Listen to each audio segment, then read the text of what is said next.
Olá pessoal, tudo bem? Aceite a graça e a paz do nosso Senhor Jesus Cristo. Nós vamos iniciar mais uma videoaula e a videoaula diz respeito à lição de número 6, que tem por título Perseverança e Fé em Tempo de Apostasia.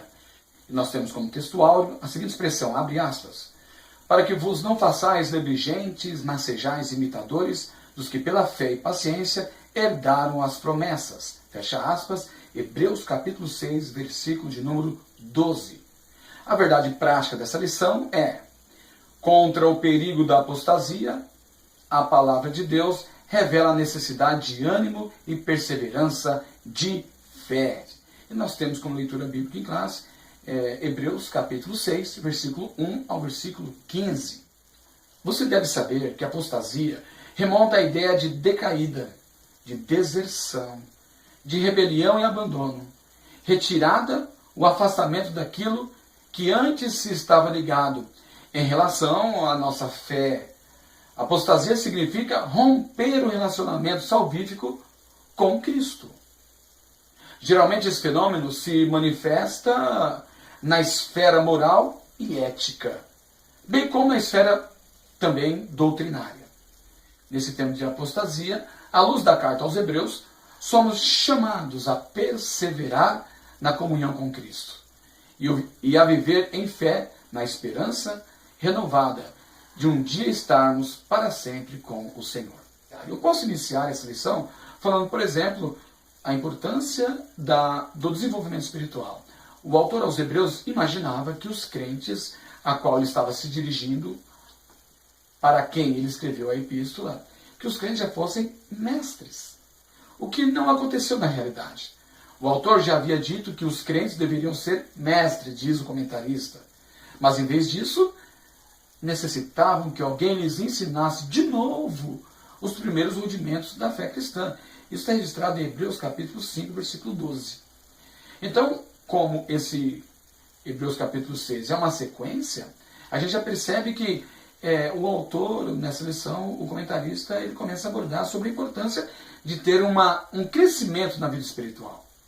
Ele diz assim, a vida cristã é dinâmica e exige que o discípulo vá além dos primeiros passos.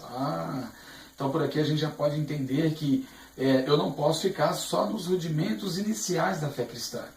Ou seja, a vida cristã é uma constante evolução ou um constante crescimento, se você preferir. Evolução pessoal, porque você vai amadurecendo, você vai se aperfeiçoando, você vai entrando para um caminho de posturas de excelência em relação ao início da sua fé. É bem verdade e importante que a intensidade da devoção deve ser como os primeiros passos da fé. Mas ela não pode se estacionar em termos de conhecimento, de postura. Ela precisa evoluir no decorrer da nossa carreira cristã. Ou seja, manter a mesma intensidade, o mesmo vigor, o primeiro amor, porém com crescimento espiritual.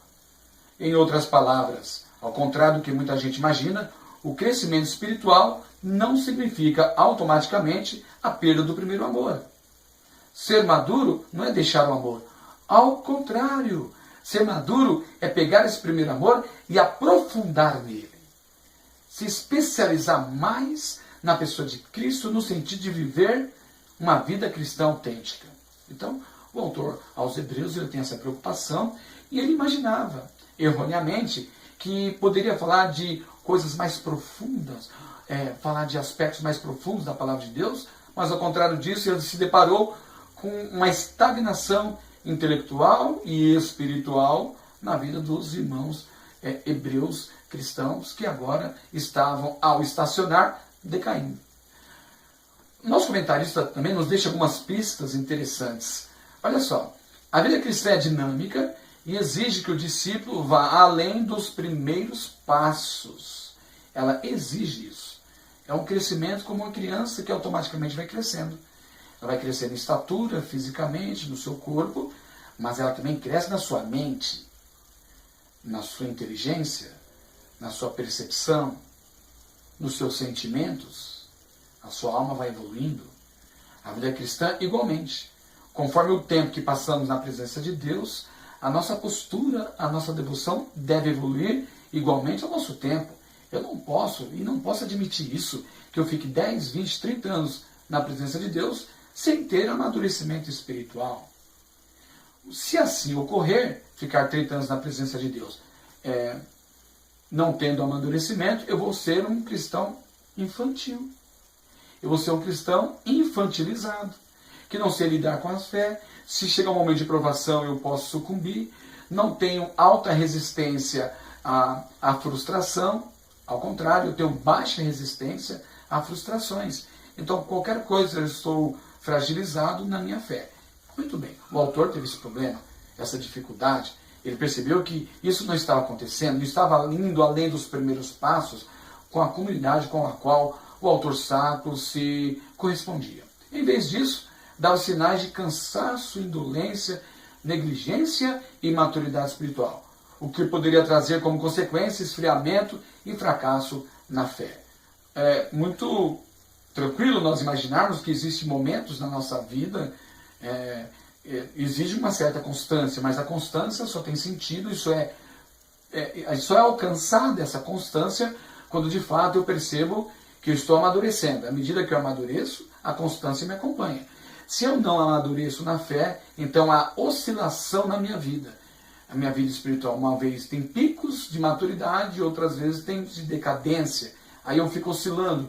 Isso traz insegurança com aqueles que nós nos relacionamos. As pessoas nunca têm certeza se você está firme ou não. Fica inseguro no que deve ou não falar com você.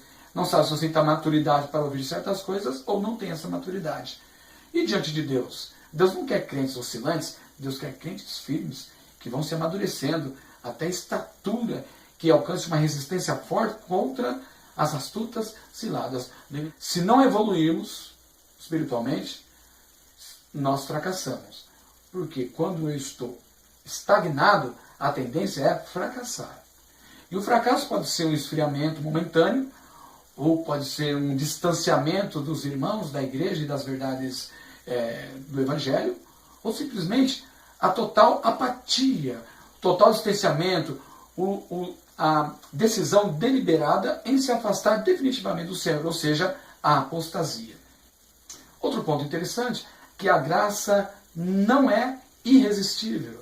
Essa ideia foi confrontada por outros teólogos, dizer que a graça é resistível. Eu posso resistir, um dos seus argumentos é de que, se não acontecer isso, então, se ela for irresistível, onde entra a questão do livre-arbítrio. Então a palavra de Deus causa efeito quando ela é lançada, porém, eu posso resistir, eu posso dizer não. Então há uma controvérsia importante, aí você vai ter que resgatar teólogos, reformadores, verificar a controvérsia. O fato é o seguinte, que a Assembleia de Deus entende que a graça é resistível, ou seja, ela não é irresistível. A graça não é irresistível e não tem um pouco incondicional. Mas nós entendemos que a condição é aceitar. Eu preciso tomar uma decisão positiva frente a esse Deus Todo-Poderoso.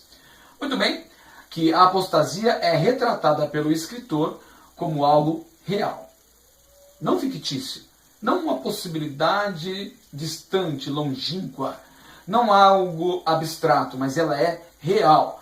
Mesmo para aqueles que aparentemente estão firmes na fé, se não tomar conta da sua vida espiritual, pode declinar e se afastar definitivamente do Senhor nosso Deus. Então, há uma preocupação da realidade da apostasia.